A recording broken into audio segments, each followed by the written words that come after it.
Superz, Budapest, Khamzat, the Wolf.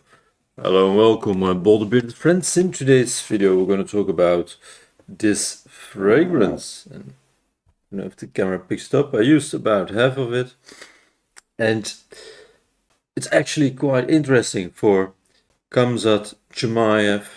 I probably butchered the name to Death and Beyond, but just became champion within the UFC. So actually, as I'm filming this, so what better time to review his fragrance, or at least he lent his name to this fragrance.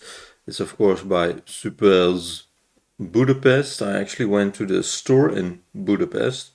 Quite an interesting experience. If you want to see more about it, watch the video, I would say. But this is a nice, fruity, leathery fragrance with some animalistic and also a touch of white floralness. And it really reminds me of Tuscan leather. I don't know if the camera picks it up. It's just a little bit too far away to see it, but Tuscan leather. Because of the fruitiness, Tuscan leather, of course, is known for the raspberry leather fragrance, and this is a fruity leather as well.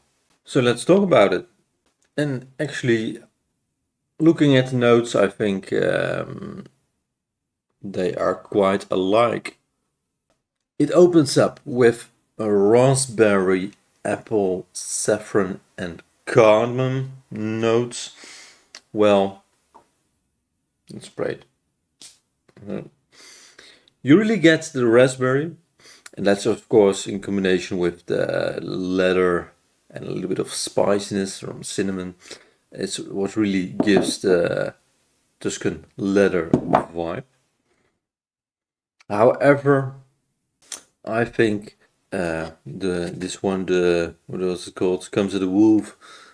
It's a little bit more spicy, and I also think it's the faintest bit of more sweet. Perhaps because of the apple note, the top notes of raspberry, apple, saffron, and cardamom, and perhaps it's the apple that gives it more of a sweetness.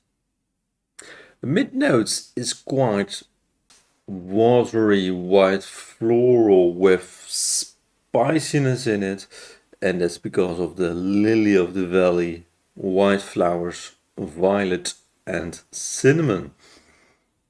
And that's what makes the Wolf, Comes to the Wolf, actually a very wearable leather fragrance.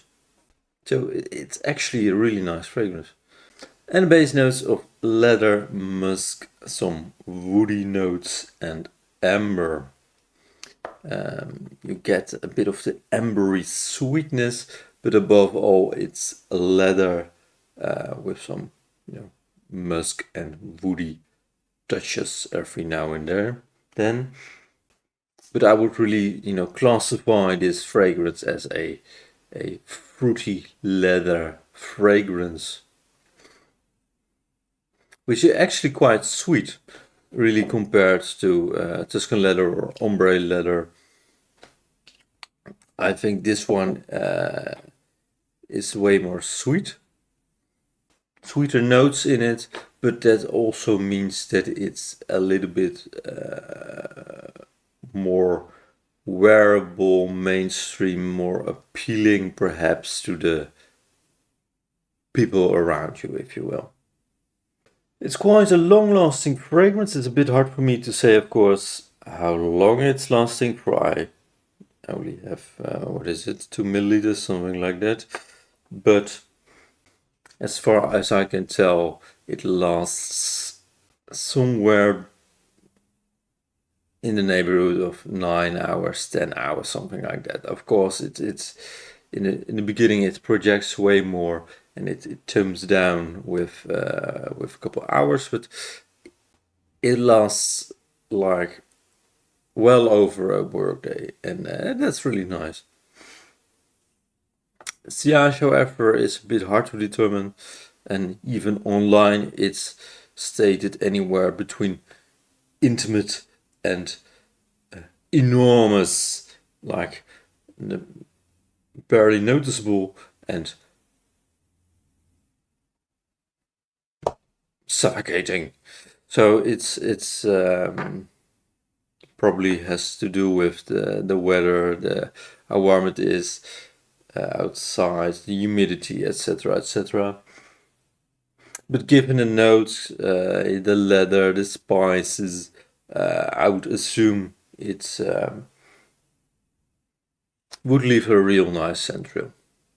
So it's a real nice fragrance. Definitely check it out, especially if you are in Budapest. Check out the store, and then you can literally check all the fragrances out. Personally, because I already own Tuscan leather, it's not on the top of my list to buy this fragrance, but perhaps if I'm ever in Budapest again, I will buy another Superz Budapest fragrance.